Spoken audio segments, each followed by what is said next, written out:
大家好，欢迎来到公子视频节目，我是公子沈。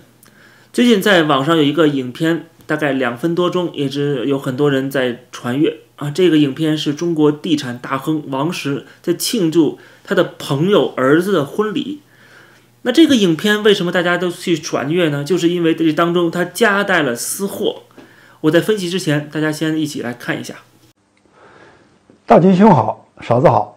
今天是令郎赵志远与令媳朱佳莹结婚的大喜日子，原打算跟老友周岭一起去香港观礼，因为出差在国外，只好遥祝婚礼圆满，新人百年好合。至此喜庆之时，念起带领我们走出改革之路的子阳前辈，以及他留给我们无尽怀念的80年代，感慰之情无以言表，仅向子阳前辈致以最诚挚的敬意。他的高瞻远瞩不仅启发了一个时代的国运，更是涵养了历史长河的境界。他的宽厚善良不仅救助了无数要吃粮的百姓，更把福报留给了自己的遗孙。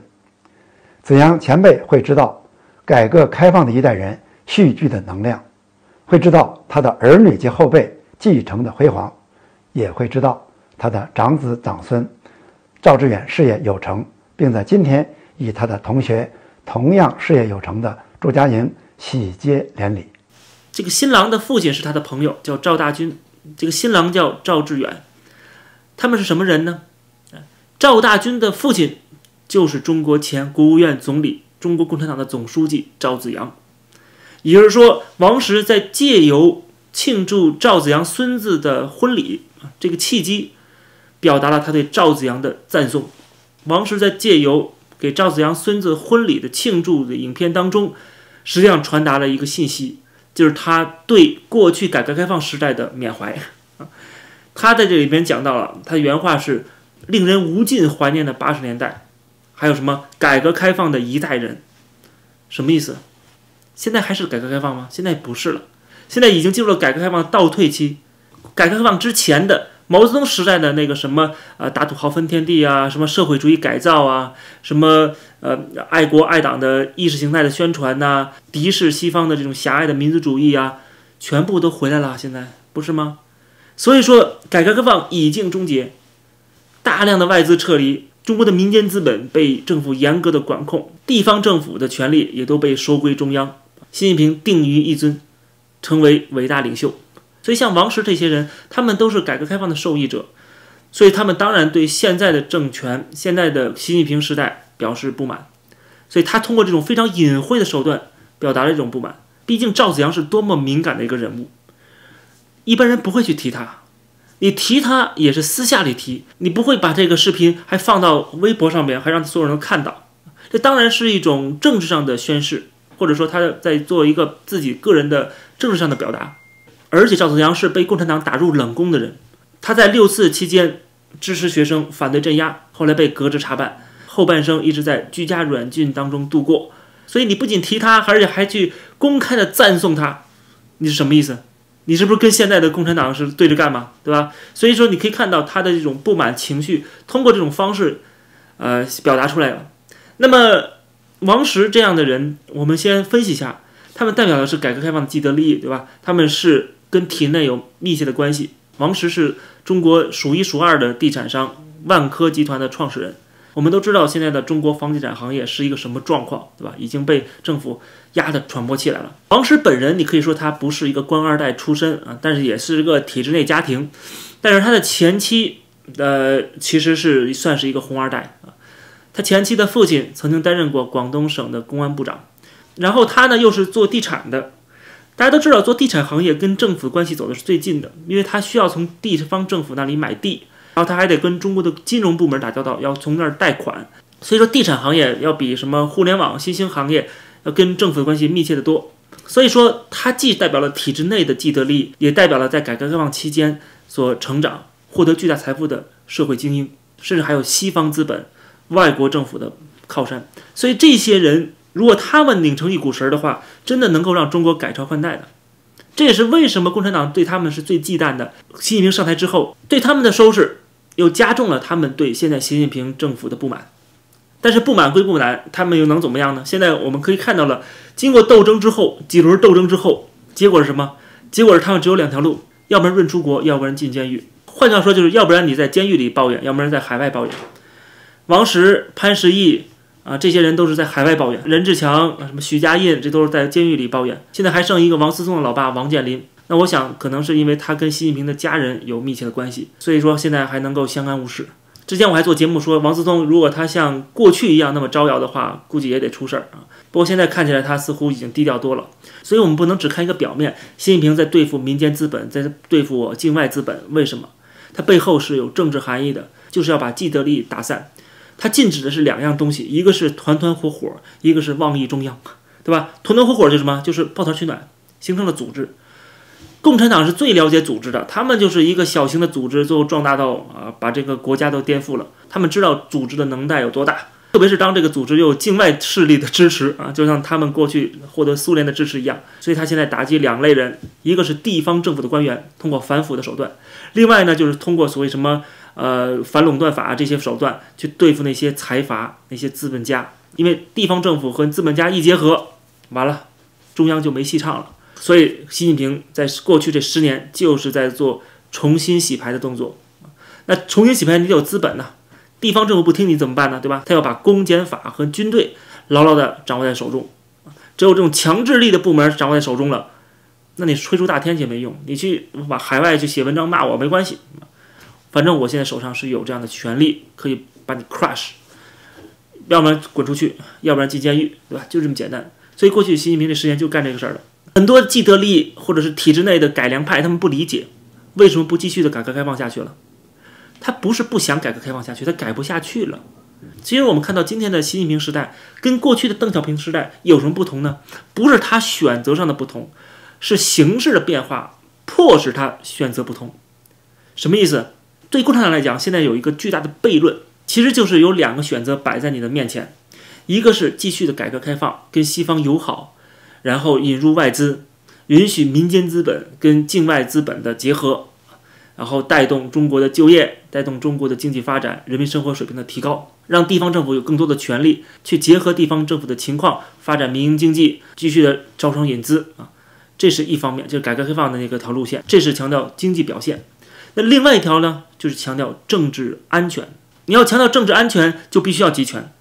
不能允许地方政府有那么大的权力，不能允许民间资本可以肆无忌惮的扩张，不能允许外资进入中国的很多要害部门，因为这些会影响到政治安全，它必须要全面的打压。那到底经济表现重要还是政治安全重要呢？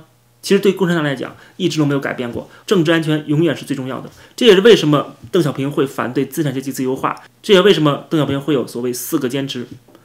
所以那个时候也是这样，选择了政治安全，今天也同样选择政治安全。那为什么就给人感觉差别这么大呢？就因为过去因为经济太差了，底子太薄弱了，也非常容易就实现了每年2位数的 GDP 的增长，因为你是百废待兴，大量的外资引入，它进入非常容易产生效益的那些产业，它就可以迅速的赚钱，人民生活水平迅速的提高。你只需要出一个廉价劳动力啊，然后成为世界工厂，进入到整个资本主义全球化当中，作为一个重要的供应链，你迅速的就起来了，对吧？所以政治安全不会受到太大影响。虽然中间也出现过什么8964啊，但是这些没有阻碍中国继续的发展。但是今天时代不一样了，今天你的政治表现越来越困难，越来越难以提高。你要提高的话，就可能要触及到政治安全。那这个时候你就面临了一个抉择，这2个选哪个？你肯定还是选政治安全嘛，因为你政治不安全，你共产党倒台了，那你这些共产党的当权者不就是失去了特权吗？你不仅失去特权了，你甚至还要被清算。毕竟他们手上都是沾满鲜血的。那你就算是中国经济好起来了，普通人民生活水平提高上来了，对他们来说有什么好处？他们可能连命都不保了。所以他们一定要想方设法的捍卫政治安全、政治稳定。那这样的话就必然会影响到那个越来越困难的经济表现。换句话说，就是共产党的政治逻辑并没有改变，它仍然是像邓小平说的啊，这个精神文明、物质文明2手都要抓，2手都要硬。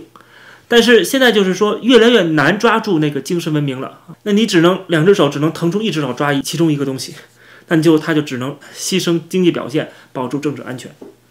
那这种变化必然会对那些曾经改革开放期间这个富裕起来的那个阶层，那些既得利益，对他们是一个冲击。过去共产党对他怎么样呢？是安抚啊，是让他们加入共产党，是让他们在体制内有一个一官半职啊，不管是政协委员还是人大代表，还是什么工商联副主席之类的这些职务，给他们之后，让他们能够就是作为一个大资本家，还能够是共产党员，还能够支持现在的共产党。这样的话，等于给他了政治权利。因为这些财阀，他们有钱之后，肯定要想到说，我怎么保证我自己的财富、自己的地位，那就要拥有政治权利。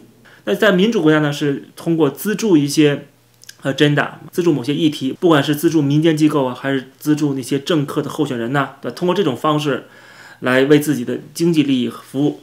但是中国没有这种竞选，那只有共产党把你放进共产党的这个篮子里边，让你分一杯羹，让你也成为这个某种程度的政策制定者。虽然没有经过人民的授权啊，但是就把你拉进来啊，这样的话就等于收买他们啊。这些人他们并不是真心的相信共产主义，相信共产党，他们只不过是因为有了财富，有了人脉，有了关系，他们需要政治权利，然后你去拉拢他们。那现在看来呢，这些人留在共产党是一个巨大的祸害，或者对共产党来讲是一个巨大的不稳定因素。这些人有经济实力，然后又有境外的这个联系，再加上他们对体制内也有一种腐蚀效果，或者说跟体制内的一些当权者的关系的密切，那就会让党中央，特别是习近平，他的施政会遇到麻烦啊，遇到阻碍。所以习近平一定要清除这些人，以及跟他们密切关系那些所谓的元老们，把他们的权利剥夺，把他们的地位剥夺，甚至把他们财富剥夺。这不光是钱的问题，而是涉及到了他们的政治权利问题。你说习近平和薄熙来他们真的在理念上面有多大的不同吗？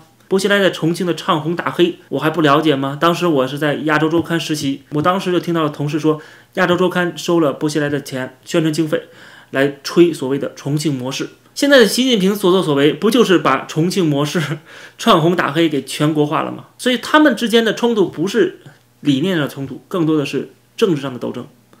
所以换句话说，就是习近平要维持自己的最高统治，共产党要维持他的党天下，就必须要清除所有的可能会危害他权力的那些势力或者任何的因素，其中就包括过去那些能够招商引资的地方的官员，甚至中央官员，比如李克强这样的，以及他们所扶持的那些资本家们，你把他们都消灭掉了，你才能够睡得安稳。但是你消灭他们，就等于是跟改革开放告别了，因为这些人是改革开放的中坚力量啊。你谁来招商引资？你把他们都干掉了，谁来招商引资？你靠习近平在梁家河认识那些土包子吗？对吧？所以现在习近平就是只能想方设法利用一些过去的人才，这些人才呢，你首先得效忠啊，你效忠现在的习近平，然后就还再继续的利用你的才能。但这些人呢，又是习近平不信任的人，现在还没有清除干净啊。比如说央行的行长还没有清除干净，慢慢他一定会把这些人都清除掉的。这些人自己可能都干不下去了，本来就是有一身本领啊，过去顺风顺水，呼风唤雨，现在呢来了一个新皇上，然后各种压制，甚至对你不信任，出了什么事儿可能都会拿你当替罪羊，而且朝夕令改，你还必须得无条件服从。请问稍微有点本事人，谁愿意继续干下去呢？总之，我们看到了以王石为代表的这些曾经改革开放的既得利益，他们对今天习近平的不满，但是这种不满呢，也得就是藏着掖着啊，非常隐晦的方式来表达。但是这也只是说一说而已，他们有没有什么办法能够改变现状？过去这些年，他们不仅没能改变，反而他们被改变，反而他们一个个被收拾。你过去可以像王石这些人一样，继续支持共产党，支持习近平，但是同时又拥抱普世价值，支持改革开放。但是现在你再说这个话，就显得非常可笑了。如果今天你还看到谁在讲这种改良主义的话，那你要小心，他很有可能是小骂大帮忙。